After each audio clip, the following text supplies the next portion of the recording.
On est là. Bonjour, bonjour et bienvenue à l'événement La Transition s'invite. On va laisser le temps aux gens quand même de se connecter un peu, là. Événement qui nous invite à se rassembler pour apprendre, co-créer et propulser la transition sous toutes ses formes pour développer de nouveaux savoirs et amplifier le pouvoir d'action des jeunes et des adultes. La Transition s'invite se déroule du 21 au 23 février 2022, donc ça se termine ce mercredi soir. L'événement s'inscrit dans le cadre de la démarche d'accompagnement et de soutien de la transition écologique offerte aux écoles secondaires et aussi dans la lignée du pacte de l'école québécoise, notre appel à l'engagement et feuille de route pour accélérer la transition écologique à l'école. Pour plus d'informations, visitez le www.lab22.org. Évidemment, je m'appelle Carl-Antoine Supris. Pour ceux qui ne me connaissent pas, je suis comédien, ou du moins, j'essaye, mais je serai également le co-animateur de l'événement La Transition s'invite. Donc, je suis vraiment excité d'être là avec vous aujourd'hui. Je dois quand même vous rappeler quelques petits aspects techniques. Lorsque vous aurez la parole, en fait, renommez-vous, donc avec votre nom complet et école ou organisation s'il y a lieu. Pour les questions, vous avez deux choix. Donc, la question écrite, écrivez votre question dans le module QR dans le bas de l'écran, ou sinon, question de vive voix. Donc, faites juste lever la main, donc le petit bouton dans le bas de votre écran également, et attendez qu'on vous donne l'accès panéliste et qu'on vous nomme.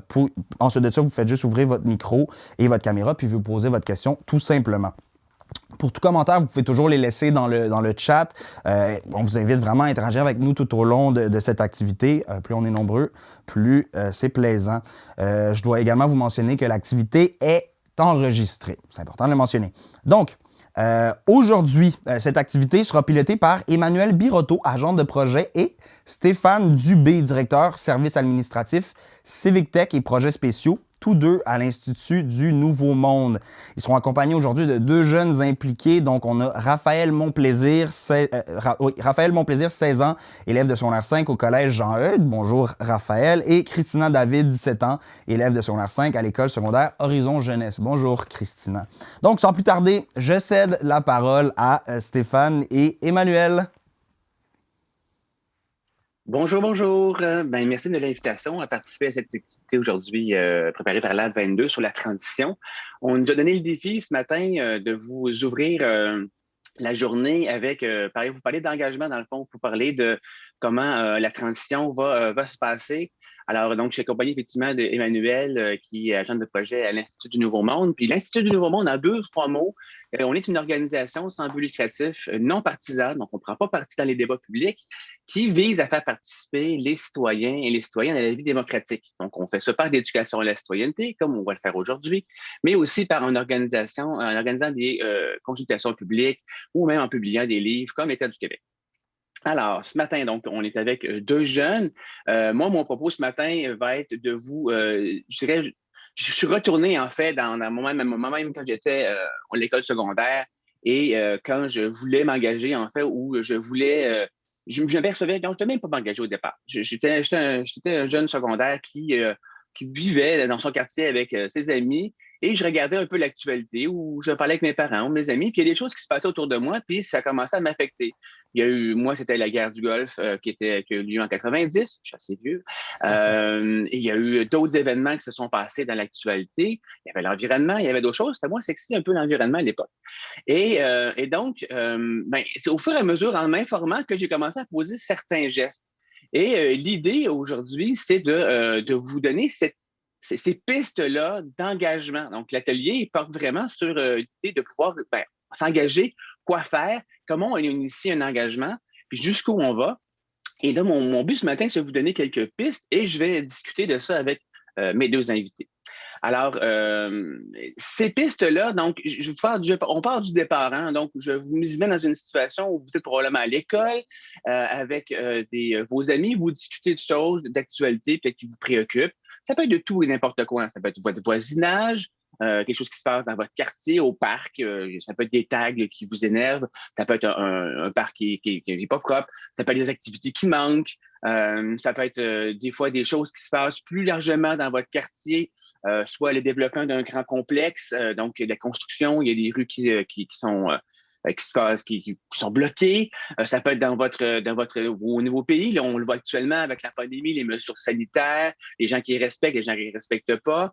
Ou au niveau planétaire, donc ce qui se passe en Ukraine, ce qui se passe avec les réfugiés qui sont déplacés dans le monde, encore l'environnement, bien sûr.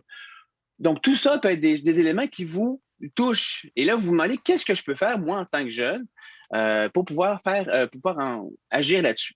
Alors, je vous donne quelques pistes ce matin, et puis, comme une fois, on va approfondir avec nos invités. Donc, je vous partage mon écran de ces quelques pistes-là. Et je vous dirais, une des premières pistes que vous pouvez faire, très, très simple, c'est d'encourager des gens que vous voyez qui prennent déjà action. Donc, c'est déjà ça. Pour les gens qui commencent à s'engager, ou même des gens qui sont super engagés, puis on peut parler de Greta Thunberg, que vous connaissez sûrement, cette personne-là va être encouragée dans son action, elle va trouver l'énergie, et les gens qui voient qu'elle est appuyée vont aussi l'appuyer. Donc, il y a aussi une espèce de roue qui tourne. Alors, n'hésitez pas à le faire par tous les moyens que vous pouvez le faire. Passez le message. Donc, c'est bien de l'appuyer soi-même sur Facebook ou autre chose, mais passez le message à d'autres. Partagez ce que vous avez vu, des bons coups, des vidéos.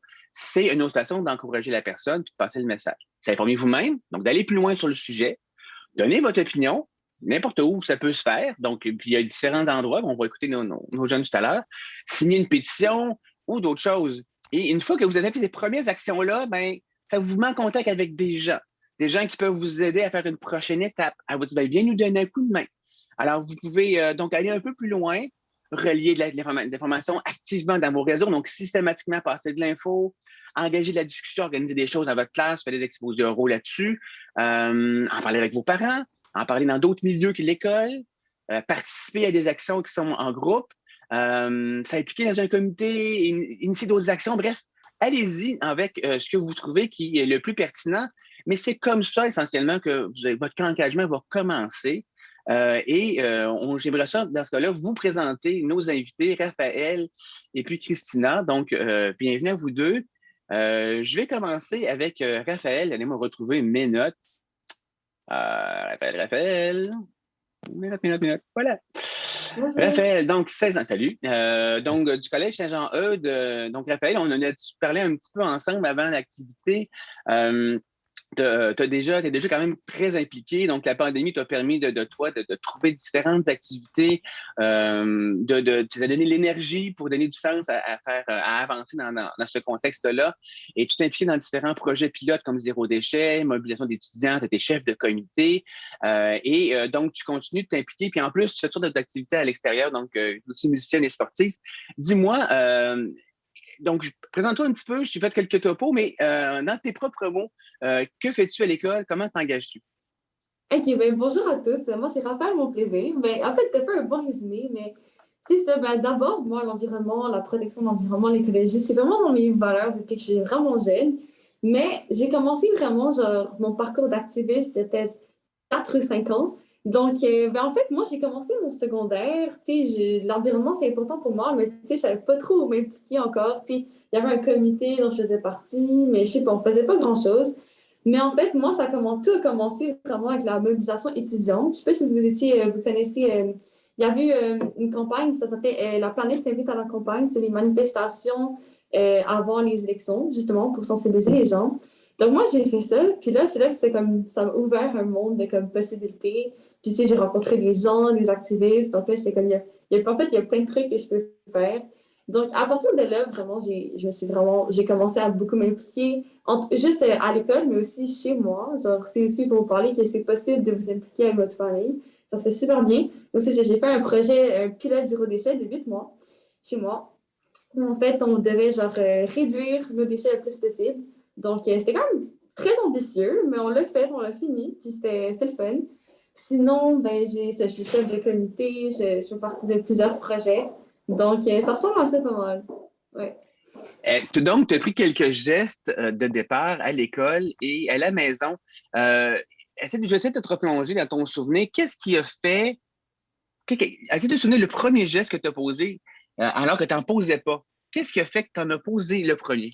C'est quelqu'un qui t'a incité? C'est toi qui as eu une inspiration? Tu as osé quelque chose? Qu'est-ce qui s'est passé? Ben, j'ai vraiment osé quelque chose. C'était comme ben, la manifestation, justement, la première manifestation de la planète s'invite à la campagne. C'est pas, je pense, mon premier geste d'envergure. Puis j'en avais entendu parler d'un prof. Puis j'étais comme, bon, ah ouais, il faut que tu te lances. Puis j'ai 2 sœurs. Puis là, j'avais réussi à convaincre mes sœurs de venir avec moi. Donc, si on était allés, puis on était vraiment pas beaucoup, on était à peine quelques centaines. Mais juste l'effet de groupe, puis de voir que comme, les gens étaient motivés, puis les gens, ils, comme, ensemble, genre, ça me donnait genre tellement de motivation à comme, OK, je peux faire de quoi. Donc, c'est à partir de là que comme, ça, ça m'a genre donné de l'énergie et de l'espoir. Je vais te poser la question inverse. Il y a souvent dans notre entourage, ça peut être des parents ou ça peut être aussi des collègues de classe qui nous disent ben oui, mais une manif, ça donne rien, là. Tu vas aller sortir, puis pourquoi tu vas faire une fois manifester? Pourquoi toi, dans le fond, tu as dit j'ai fait ça, puis peut-être malgré ces commentaires-là, tu me diras si tu les as eus, tu as continué quand même. Oui, ah oui, ces commentaires-là, genre, on les aime beaucoup, puis je comprends, puis honnêtement, genre, c'est un peu ce que je pense aussi, parce que, tu sais, c'est pas en marchant dans la rue que tu vas faire baisser les GS, on s'entend. Mais moi, c'est un peu genre mon moteur, puis mon carburant un peu à mon activisme, parce que, genre, oui, c'est bien faire des projets, tu sais, donner, mais tu as besoin de moments où tu es comme avec plusieurs personnes qui ont les mêmes convictions que toi, où comme, vous vous battez pour les mêmes valeurs. C'est un peu genre plein d'énergie que tout le monde se donne, je pense, les manifestations. Puis en fait, ce qui est super bien avec les manifestations, c'est bien sûr la pression que ça fait pour les gouvernements, pour les différents projets. Donc, ouais, c'est ça.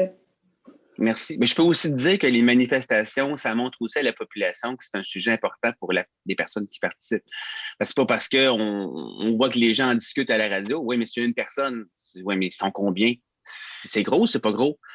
Puis les gens qui manifestent, ben, ça peut avoir l'air important. Là, faut juste donner un exemple. Ceux qu'on a entendu parler à Ottawa, là, qui sont restés 23 jours. Bon, ils n'étaient pas des milliers, là. Les derniers qui étaient là, ils étaient une centaine. Bon, c'est combien, c'est quoi centaine de personnes comparé à le Canada au complet? Mais ça montre quand même une frange. Puis il y a des gens qui ont pu se rattacher à eux en dehors de la manifestation en disant ben, je les appuie ou pas. Tu avais vu, même le chef conservateur, il est parti à cause de cette situation-là. Il y a eu de la discussion dans leur parti, puis il y a eu de la chicane. Puis bon, quand le chef est parti, à cause, entre autres, de la façon dont ils ont réagi par rapport à les manifestations. Donc, manifester, c'est pas juste sortir dans la rue, c'est aussi faire interpeller le reste de la population qui se positionne en conséquence. Merci de ton témoignage. J'ai passé à Christina et je dis aux ceux qui nous écoutent, on aura une période de questions. Donc, comme on l'a dit tout à l'heure, si vous les avez, préparez-les tout de suite. C'est pas quand je vais ouvrir le micro qu'il faut commencer à réfléchir à sa question. Alors, ça vous vient au fur et à mesure, les questions, écrivez-les. Et puis, préparez-les. Donc, Emmanuel, moi ou Christina et Raphaël pourront répondre aux questions. Alors, Christina, on s'appelle qui est de l'école secondaire Horizon. On s'est aussi rencontrés rapidement pour discuter de ton engagement puis de la rencontre d'aujourd'hui. Et ce que j'ai noté, moi, c'est qu'en fond, tu as commencé ton implication autour du comité environnement. Alors, raconte-moi un peu là, ton implication et qu'est-ce que tu fais à l'école? Donc, bonjour, moi je m'appelle Christina. J'ai vraiment commencé mon implication avec le comité vert de l'école. C'est sûr que l'environnement, c'était déjà une valeur importante pour moi, mais je ne savais pas trop comment m'impliquer et c'est vraiment en apprenant qu'il y avait un comité vert à l'école que ça m'a vraiment motivée. Parfait. Et donc, qu'est-ce que tu fais? Qu'est-ce que tu fais dans ce comité actuellement? En fait, on a plusieurs projets en cours dans l'école. On a notamment du compost qui se fait sur l'heure du midi à la cafétéria. On le fait aussi dans les cuisines. On a des bacs à papier brun qui se mettent dans les toilettes, dans certaines classes. On a un projet à faire avec des plantes sur le côté de l'école dans lequel on pourrait après les vendre, par exemple, à la cafétéria. Ce serait par exemple de la laitue. On a aussi un projet de ruche d'abeilles qui est super intéressant sur le tas de l'école. Et nous, dans le comité vert, plus spécialement, puisque c'est surtout des projets qui sont en lien avec le comité des adultes, on essaie surtout d'informer les élèves, notamment sur, par exemple, qu'est-ce qu'il faut mettre dans le recyclage, qu'est-ce qu'il faut mettre dans la poubelle, qu'est-ce qu'il faut mettre dans le compost. Super. Et toi, dans ce comité-là, tu t'impliques, tu as commencé par ça, mais comment tu te sens? Qu'est-ce qui donne le moteur? Qu'est-ce qui donne l'énergie de continuer à faire ce que tu fais ou même d'avoir commencé à faire ce que tu fais? Je pense que c'est surtout le fait que déjà il y a un comité, donc ça te permet vraiment d'avoir des idées concrètes, mais il y a aussi le fait que beaucoup de gens ont les mêmes valeurs, donc la valeur de l'environnement, puis ça permet de vraiment être avec beaucoup de gens, puis c'est ça. Et ça, est-ce que tu sens que avec ça, là, on va parler un peu Raphaël tantôt qui disait, ben oui, la manifestation, c'est pas ça avec ça que tu vas changer les GIS. Comment toi, tu vois quelle est la relation entre ce que tu fais actuellement à l'école et les enjeux de transition écologique? Mais je pense que c'est important que tout le monde participe à la transition écologique, vu que c'est vraiment le fait que beaucoup de gens le font que ça va faire un changement. Donc, Très bien, très bien. Et je vais poser la même question qu'à Raphaël, c'est-à-dire comment toi, là, tu m'as parlé de ta participation au comité environnement, mais c'est peut-être pas ta première application, tu me le diras. Mais je te replace encore une fois dans ton contexte plus jeune, quand tu n'étais pas impliqué, c'est quoi le moment? Quelle est l'action ou le contexte qui a fait que tu as fait ta première application ou tu as fait te poser ton premier geste? pour ma part, mon parcours est moins impressionnant que celui de Raphaël. J'ai vraiment pris cette année dans le comité environnement, donc je n'ai pas d'action avant. Mais j'ai vraiment commencé après ça quand je suis arrivée dans la première rencontre. On a commencé à discuter d'idées concrètes, on a parlé ensemble. Et c'est ça. C'est super, mais là, donc, attends, là, c'est parfait ça. Là, donc, toi, puis il y a toujours un début à tout, hein. Alors, on a tous mis, on était tous bébés, on a tous fait un premier pas ensemble, individuellement, donc tout commence par un premier pas. Alors, il n'y a pas de petit premier pas. En faire un. Alors, bon, tu as fait le tien. Tu parles de comité environnement. Tu m'as dit, c'est que ça a commencé avec la première rencontre, tu t'es senti bien, bref, que tu sentais que tu passais à l'action, mais avant la première rencontre, il a fallu que tu le saches que le comité existe, puis il a fallu que tu décides d'aller à la rencontre. Qu'est-ce qui te fait décider d'aller à la première rencontre? Moi, je voulais énormément m'impliquer dans l'école, vu que les dernières années, il y avait eu le COVID et donc je n'avais pas pu vraiment faire grand-chose. Et je voulais avoir de meilleurs moments dans l'école que simplement me dire je suis allée là que pour faire des examens et pour faire des devoirs. Donc, je me disais que les comités, c'était vraiment quelque chose de super intéressant pour avoir une implication et vraiment de bons moments dans l'école. Et j'avais vu qu'il y avait le comité vert et je me dis ça, c'est une valeur qui pour moi est importante. Donc, ça rentrait dans les deux critères. C'est super. Ben, donc, un peu pour vous deux, puis je pense, pour moi, c'est un peu la même chose. Puis je pense que les jeunes qui nous écoutent pourraient se sentir concernés par ça. C'est, dans le fond, je dirais, la bougeotte, vous avez une envie d'impliquer, vous avez un goût de faire quelque chose. Vous avez le goût de pas juste suivre les cours, d'être en relation avec vos amis en dehors des classes. Et vous avez trouvé une manière, vous, d'aller participer à quelque chose. Là, vous êtes chanceux, probablement qu'il y avait des comités environnement. Ça se peut que dans certaines écoles, il n'y en ait pas, où il y a certains sujets qui nous écoutent, vous préoccupent, puis il n'y a pas peut-être de comité. Parlez-en. Peut-être que ce qui vous intéresse, parlez-en à un groupe. Puis partir en comité, j'en ai même moi parti à un moment donné à l'école secondaire. Il y avait justement un sujet. Il y avait des discussions sur la langue française à l'époque, là, changement de loi, là, encore une fois, ça fait 30 ans. C'est ça. Donc, nous, on a voulu bouger là-dessus. On sentait que ça bougeait autour de nous. Il n'y avait rien à l'école qui se faisait. On s'est organisé 3 personnes sur l'heure du midi. On a commencé à en parler. On a mis une petite étiquette sur notre petit groupe de comité. Puis, on a commencé à en parler à d'autres mondes, puis à des adultes. Puis, on s'est fait des activités qui tournaient dans ce sens-là. C'est pas nécessairement plus compliqué que ça si vous n'avez pas d'activité dans votre école pour pouvoir peut-être commencer quelque chose. Donc, je pense que j'ouvrirai la période de questions.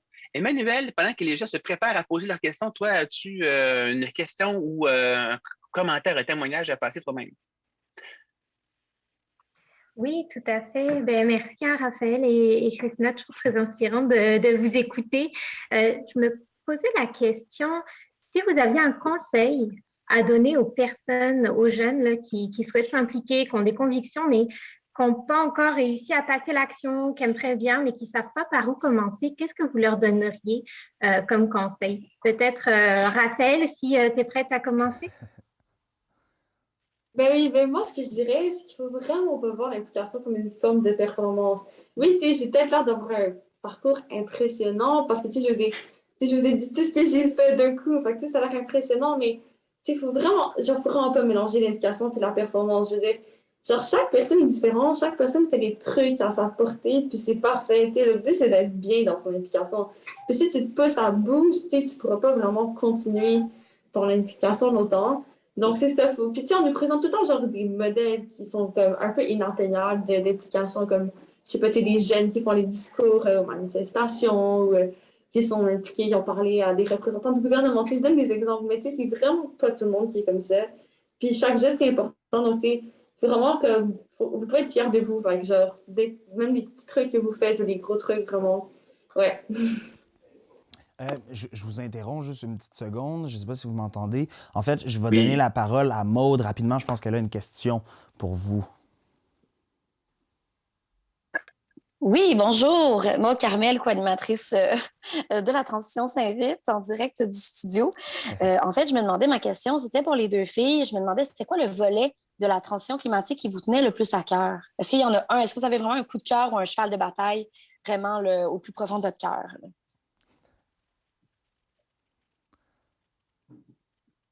Raphaël ou Christina peut-être? Tiens.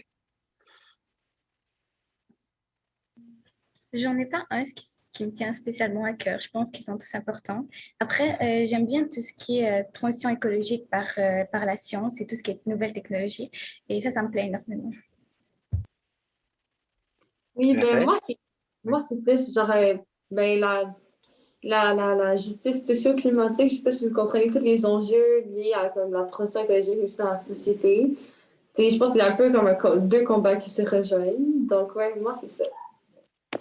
Donc, que tout le monde soit égal dans tous les pays, puis que les pays plus riches, justement, puissent venir en aide aux pays plus pauvres pendant les catastrophes climatiques, par exemple. Ouais, ça, c'est un exemple. Ou juste dans la société, tu sais, tout ce qui est, ben, c'est ça, l'égalité en société. Puis, je pense que ça rejoint aussi, genre, la transition écologique. Puis, je pense que comme, vu que c'est comme deux combats, ben, deux problématiques dans le monde en ce moment, genre la crise climatique puis la crise sociale en général, je pense qu'on peut genre attaquer les deux du même plan, ça peut-être genre être plus efficace que comme tout se disperser. C'est mon opinion. C'est bien dit. Merci, les filles. Merci. Je Une autre vais... question? Ouais, je vais maintenant donner la parole à Leila.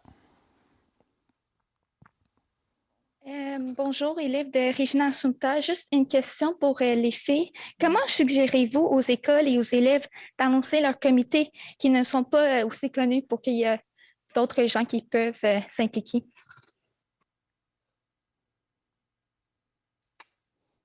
Lancez-vous. Oui, avec Raphaël, Oui. peut-être? Bon, moi, j'ai pas tant compris la question. Ça a genre bugué. Fait que ça te dérangerait-tu de répéter une autre fois, s'il vous plaît? Oui. Juste comment suggérez-vous aux écoles et aux élèves d'annoncer leurs comités qui ne sont pas bien connus aux autres élèves de l'école? OK. Ben, écoute, c'est une bonne question. C'est sûr que c'est comme l'éternel combat de comme faire connaître les comités, là, que pas tout le monde connaît. Ben, j'ai l'impression, moi, que comme, tu sais, ça se fait pas genre d'un coup, mais tu sais, c'est fait des événements, faire de l'affichage. Généralement, ça, c'est comme quelque chose qui marche vraiment souvent. Tu mets des affiches un peu partout dans l'école, tu les laisses là pendant quelques semaines, puis là, peut-être que les gens vont plus te connaître. Sinon, si tu fais des événements, ça peut être des gros événements, ça peut être genre une journée, peut-être une journée de transition écologique, vous faites un questionnaire que vous donnez dans les classes, ça peut être quelque chose comme ça. Genre, je sais pas, faites un petit événement pour faire parler de vous. Puis tranquillement, les gens devraient plus vous connaître, je pense. Christina. Pour notre part, dans l'école, on a un journal étudiant, ce qui permet déjà de relier l'information. Mais sinon, les affiches, c'est une très bonne idée. Mais ce qui marcherait le mieux, je pense, c'est vraiment l'interphone, où vraiment toute l'école a longtemps. Comme ça, ça rejoint le plus de monde possible. Effectivement, puis je vais rajouter sur effectivement l'information, c'est important. Comme je vous disais, la manifestation tantôt, ça permet de faire connaître quelque chose. Mais la chose la plus importante, c'est de faire une activité qui permette aux gens de s'engager. Donc, de poser un geste. Donc, s'il y a un geste que les gens peuvent poser pour l'environnement, ça peut être le compostage ou autre chose, ça vous donne l'occasion de présenter le projet, de présenter le comité, de vous montrer ce que vous faites, puis d'amener les gens à prendre une action. Donc, évidemment, vous allez risquer de vous trouver des amis supplémentaires avec des gens qui vont vouloir participer. Puis vous le dites, hein, on fait ça actuellement, on est juste 3-4 personnes, mais on serait bien content d'avoir une 5e ou une 6e personne avec nous. Puis non, ben, vous trouve ton comité à d'autres personnes. Donc, le fait de poser une action puis montrer concrètement c'est quoi ce comité-là, au-delà de l'affiche, puis si les gens peuvent poser encore plus un geste dans votre événement, là, c'est vraiment engageant. Puis les gens, concrètement, écrivent. Ça crée un lien. Hein? Écouter, c'est une chose, ça ne crée pas nécessairement un lien, mais de poser un geste, parler, d'appuyer quelqu'un, ça crée un lien. Donc, c'est plus facile après d'interpeller les gens pour passer une prochaine étape. Est-ce qu'on a d'autres questions? Oui, absolument. Oui. Écoutez, c'était de très, très bonnes pistes. En fait, je pense que ça répond bien à la question de Leila. En fait, vous avez amené de très bons points. Si je peux rajouter mon petit grain de sel, évidemment, là, j'imagine que vous avez quand même beaucoup d'amis au secondaire. On socialise beaucoup. Fait que c'est sûr que de passer le mot dans vos groupes d'amis, ça peut peut-être aider également à faire connaître davantage vos comités. Puis, évidemment, on utilise quand même beaucoup les réseaux sociaux. Fait que je pense que de passer par là aussi, ça pourrait être important de faire un peu de pub, que ce soit sur Instagram ou quoi que ce soit. Bien, à ce moment-là, vous allez pouvoir faire connaître vos comités plus facilement. facilement. J'ai une autre très bonne question pour vous. En fait, je m'adresse évidemment à Raphaël et Christina. Je pense que Leila va peut-être rester avec nous, peut-être qu'elle pourrait y répondre. En fait, la question va comme suit. À l'école, l'implication sociale et environnementale est peu valorisée, contrairement aux, par exemple, sciences, sport, etc. Comment on pourrait faire pour faire reconnaître à sa juste valeur ce type d'engagement plus collectif? Est-ce que ça ne devrait pas compter au bulletin, par exemple? Qu'est-ce que vous en pensez? Commençons avec Christina, peut-être? Peut-être pas compter au bulletin parce que ça ne devrait pas être une obligation, ça devrait être quelque chose vraiment que les gens ils veulent faire. Donc je pense qu'en forçant les gens, ça va faire l'effet contraire dans le futur. Mais je pense qu'en faisant par exemple des activités en classe qui pourraient être intéressantes pour les élèves, ça aiderait beaucoup plus. Oui. Raphaël? Ouais, c'est pas mal ça que j'allais dire. Genre, vraiment, mon école, tranquillement, ils ont commencé à faire des projets dans les cours par rapport à l'environnement. Puis, genre, je pense que ça marche vraiment comme. Je sais pas ce qu'ils ont fait cette année. Ils ont fait genre de l'aquaponie, ils ont fait comme pousser des plantes et dans le cadre des cours de sciences. Donc, c'est vraiment intéressant. Puis, les gens ont aimé ça. Fait que je pense que c'est ça, comme intégrer quelques projets dans le cadre des cours. Tu sais, pas des trucs trop compliqués non plus pour pas comme traumatiser les élèves. Mais tu sais, des trucs simples, je pense que c'est vraiment intéressant. Génial. Est-ce que Stéphane, tu voulais peut-être rajouter quelque chose? Je peux rajouter un petit mot là-dessus. Dans les écoles, il y a des comités de parents et des comités d'élèves que vous pouvez interpeller pour faire passer le message auprès de la direction. Enfin, auprès de la direction, c'en est une autre. Chaque école, la plupart du temps, ont un projet école. C'est-à-dire que c'est un peu la couleur de l'école. Qu'est-ce que l'école, elle est? Qu'est-ce qu'elle valorise? Qu'est-ce qui est important? Puis comment ça vient influencer le programme scolaire. Donc, comment les enseignants, eux, intègrent ces éléments-là dans leurs cours. Donc, effectivement, si vous êtes capable de rentrer dans la discussion avec la direction de l'école, c'est de longue haleine, ça ne sera pas demain matin, mais commençons à en parler tout de suite, de dire, écoutez, nous, c'était des valeurs importantes pour les élèves, on vous aimerait ça que ça soit mieux reconnu. Est-ce que c'est possible d'intégrer une partie de ça dans le projet école? Puis là, de voir comment ça peut s'intégrer, ça peut être différentes activités, les comités de parents peuvent s'aligner là-dessus aussi. Donc, c'est d'aller contaminer d'autres groupes. On veut de la reconnaissance, il faut sortir de ces cercles étudiants, il faut aller parler aux autres intervenants. C'est très bon, encore une fois, de très bonnes pistes. Effectivement, moi, quand j'étais au secondaire, je me rappelle très bien qu'il y avait comme une espèce de course qui était organisée chaque année en début d'année. Peut-être que ce serait plus dans cette lignée-là d'organiser quelque chose, en fait, en lien avec l'environnement, un projet obligatoire, entre guillemets, là, mais du moins qui rallie toute l'école, puis qui pourrait aider également, là, justement, à faire bouger les choses en environnement. Fait que je pense que ça aussi, ce serait quand même pertinent de l'imposer, entre guillemets, sans que ce soit dans le bulletin, toutefois, parce que c'est vrai que si c'est trop imposé, des fois, ça va avoir l'effet contraire, je suis d'accord. Donc, prochaine question. Où sont les gars en environnement? Comment susciter leur implication dans les enjeux sociaux et environnementaux? Des fois, c'est difficile, tu sais, ils pensent pas mal juste au hockey, football, là. Comment on fait pour leur parler d'environnement? Raphaël, peut-être, t'as une idée? Mais oui, mais en fait, je vais vous dire qu'il y en a, même si peut-être qu'on a l'impression qu'il y en a moins, parce que, tu sais, là, juste en ce moment, on est Christina et moi, on est deux filles, mais il y en a des gars qui s'impliquent, puis genre, j'en connais, qui ont fait des trucs vraiment capotés, puis vraiment cool. Puis je pense que, je sais pas, peut-être genre ceux qui, genre, les encourager, justement, puis, tu sais, montrer aux gens que c'est justement, si on dit aux gens que oui, c'est pas juste des filles, que c'est vraiment, tu sais, comme des gars et des filles qui s'impliquent, peut-être qu'ils vont, genre, je sais pas, peut-être qu'il y a plus de gars vont s'impliquer, je sais pas. Mais il y en a, vraiment. OK. Oui. Christina, est-ce qu'à ton école, toi, il y a des gars quand même qui s'impliquent en environnement? Y en a-tu dans ton Oui, comité? moi aussi, dans le comité vert, il y a un gars aussi, puis il s'implique énormément aussi. Donc, je pense qu'il faut juste plus encourager. C'est tout. Définitivement. Oui. Le type d'activité aussi. Donc, si vous avez des gars, les filles et les garçons, je pense, à vos âges, on s'applique de manière différente, on aime différents types d'activités. Donc, selon le type d'activité, ça peut interpeller différentes personnes.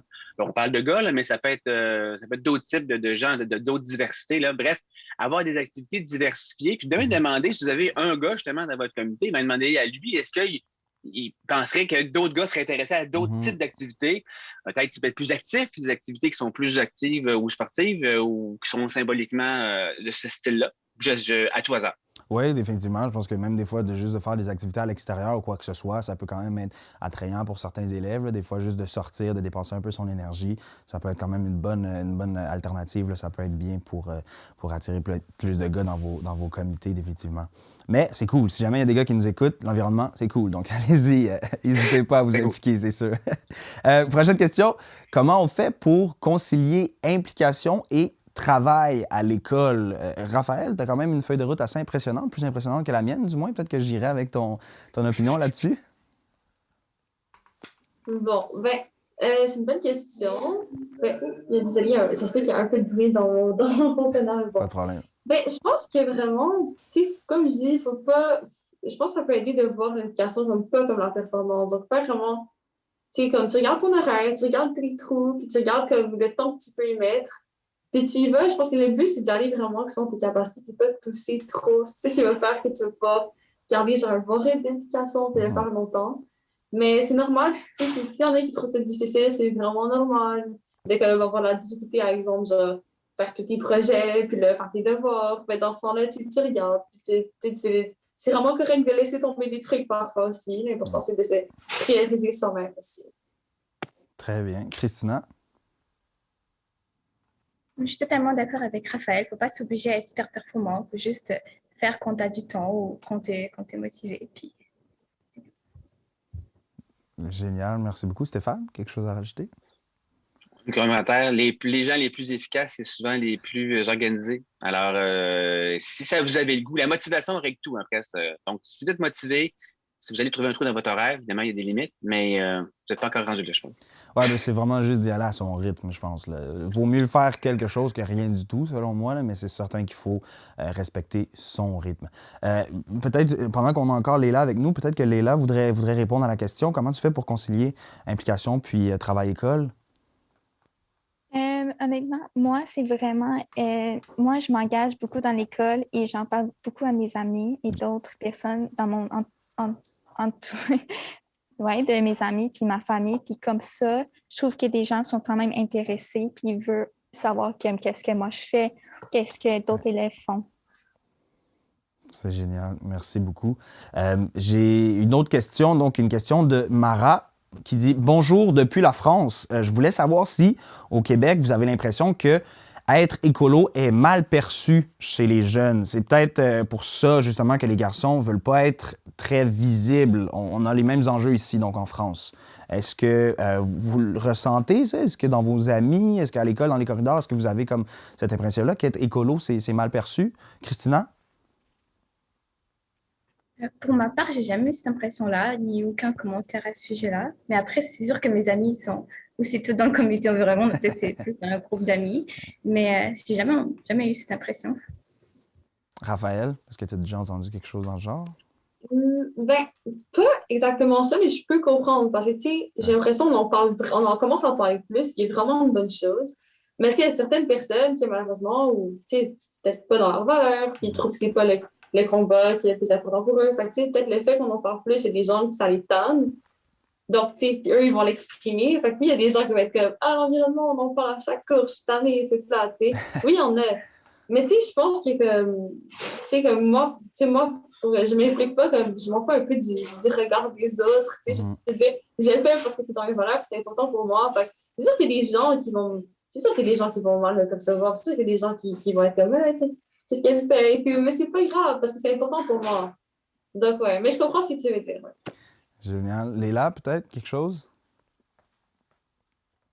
Mais j'ai pas trop compris la question à la base. Est-ce que, par hasard, dans les corridors ou dans certains groupes d'amis à l'école, tu aurais peut-être entendu que, justement, c'était pas cool, du moins, être écolo, c'était pas cool, ou peut-être qu'on parlait trop d'environnement? Est-ce que c'est quelque chose qui se discute dans les corridors à l'école?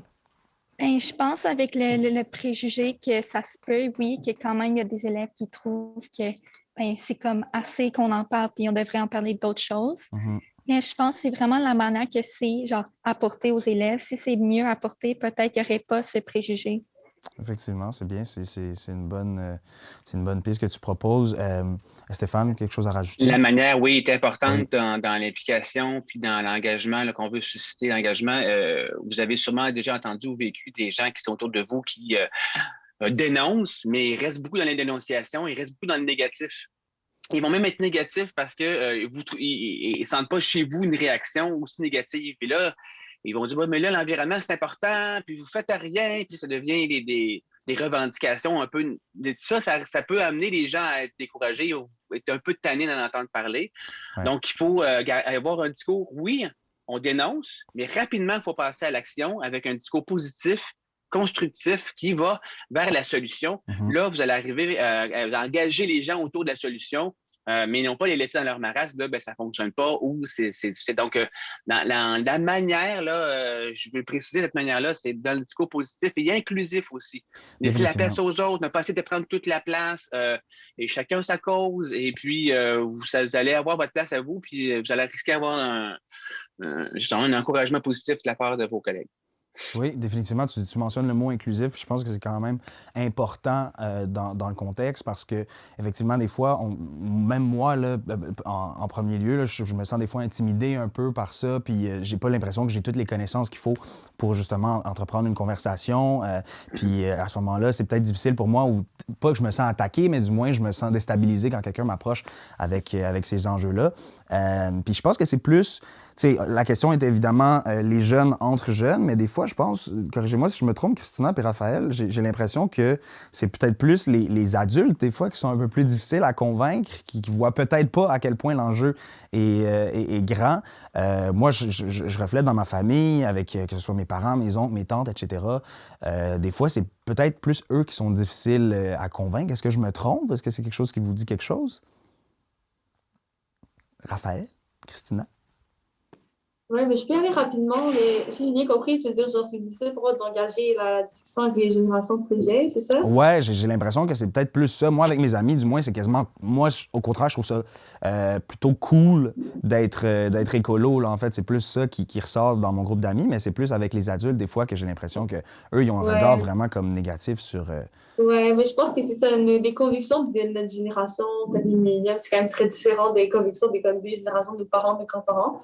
Je pense mais en fait, c'est super important d'amener à la discussion et de s'exprimer. Parce que notre but, c'est pas de comme, leur faire changer d'avis. Leur but, c'est pas de comme, les rendre tous écolos et comme, végétariens et tout. Ouais. Non, notre but, c'est seulement de les faire réfléchir sur ça. Puis comme, peut-être plus, désolée pour le bruit, là, c'est la pause à l'école. Mais ça, fait que notre but, c'était plus de comme, les faire réfléchir sur ça, puis de les faire accepter que des gens ont ces valeurs-là, tu sais. Y aller progressivement. Définitivement. Alors, on va faire un dernier tour de table pour conclure. Est-ce que quelqu'un avait, peut-être Stéphane, avait peut-être quelque chose à rajouter avant de conclure? Ben oui, j'ai un petit mot de la fin. Je dois remercier d'abord Christina et puis Raphaël. Puis on était surprise à la fin. J'étais content de participer aussi. Je vais laisser faire le mot d'affaires officiel, Carl, sans problème. Ben, mais j'aimerais laisser les jeunes sur une pensée. Donc, vous avez entendu parler d'engagement, de premiers pas, de comment on initie un engagement, vers où on s'en va, des difficultés qu'on rencontre, comment aller plus loin. J'espère que vous allez partir avec ça dans votre petite besace, donc dans votre tête, pour essayer de trouver comment est-ce que vous, maintenant, quelle est votre première étape ou quelle est votre prochaine étape si vous êtes déjà engagé. J'aimerais qu'on prenne le temps, un petit 10 secondes, c'est long des fois en télé, là, un 10 secondes pour que les jeunes prennent le temps de rentrer en eux et dire c'est quoi ma prochaine étape, puis je me mets au défi de la faire d'ici vendredi. Très, très bon défi. J'adore ça. Il y a d'ailleurs un défi qui va suivre aujourd'hui, lancé par le Lab 22. Fait que c'est un très bon défi déjà en commençant, Stéphane. Merci beaucoup. Pour ce qui est du mot de la fin, en fait, c'est ce qui conclut l'activité, évidemment. Merci énormément à tout le monde pour votre présence, votre participation. C'était génial. On a eu des bonnes questions. On a eu des bonnes discussions également. Plusieurs autres activités s'offrent à vous jusqu'au 23 février, 19h. Donc, manquez pas ça. Vous pouvez toujours consulter la programmation complète au www.lab22.ca. On va le répéter, inquiétez-vous pas, vous avez le temps en masse de l'apprendre par cœur d'ici là. Prochaine activité de la journée, s'impliquer en dehors de l'école, 11h45 à 12h30 avec Marie-Ève Paquin du YMCA et des jeunes issus du programme C-Vert. Donc c'est génial, on parlait de l'école en ce moment, donc on va parler en dehors de l'école, qu'est-ce qu'on peut faire, ça peut être vraiment intéressant également.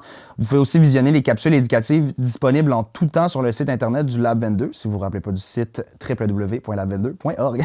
Les capsules portent sur une variété de sujets relatifs à la transition écologique et peuvent servir de contenu éducatif à diffuser en classe pour faire vivre aux élèves des ateliers pratiques ou stimuler des discussions tout simplement.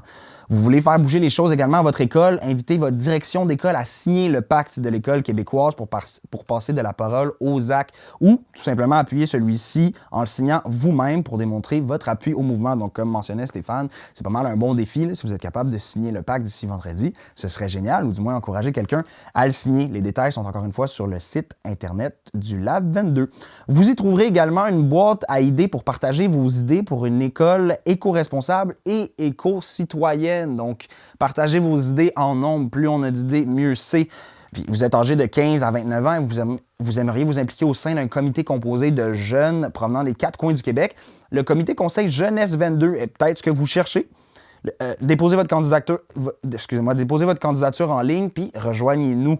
Avant de vous quitter, je tiens à remercier toute l'équipe et les collaboratrices du Lab 22 ainsi que ses précieux partenaires. Puis merci encore à tout le monde d'avoir participé à cette activité. À la prochaine, la transition se poursuit. Bye tout le monde!